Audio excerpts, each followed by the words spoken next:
नमस्कार विद्यार्थी मित्रांनो, मी दीपाली सूर्यवंशी आज तुमच्यासाठी घेऊन आले आहे एक खूपच सुंदर अशी कविता जिचं नाव आहे श्रावण मास। ही कविता इयत्ता 7वीच्या पुस्तकातील आहे, महाराष्ट्र स्टेट बोर्ड मधील। तर या कवितेचे कवी आहेत बालकवी, ज्यांचं संपूर्ण नाव आहे त्र्यंबक बापूजी ठोंबरे। बालकवी हे त्यांचे टोपण नाव आहे। तर चला या सुंदरशा कवितेला आपण तालबद्ध करूया।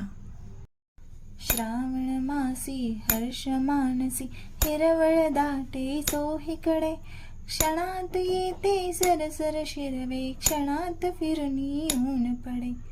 वरती बघता इंद्रधनुचा भूप दुहेरी विणलासे, मंगल तोरण काय बांधिले नभो मंडपी कुणी भासे।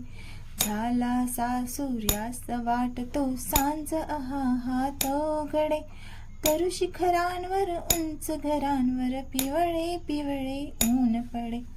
उठती वरती जलदानवरती अनंत संज्ञा राग पहा, सर्व नभांवर होय रेखिले सुंदरतेचे रूप महा। मला कमाला उठता भासे अल्पसुमांची माळ चिते, उतरुणी येती अवणीवरती ग्रह गोलचकी एकमते। फडफड करुणी भिजले फुले पंख पाखरे सावरती, सुंदर हरिणी हिरव्या कुरणी निज बाळांसह बागडती। खिल्लारे ही चरती राणी गोपही गाणी गात फिरे, मंजुळ पावा गायत याचा श्रावण महिमा एक सुरे। सुवर्ण चंपक फुलला विपिनी रम्य केवडा दळवळला, पारिजात ही बघता भामा रोषमणीचा मावळला।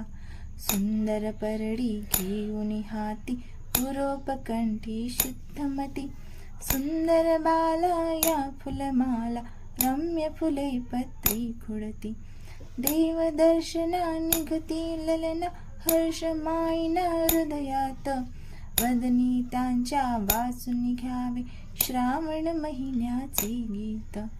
वदनी त्यांच्या वाचून घ्यावे श्रावण महिन्याचे गीत।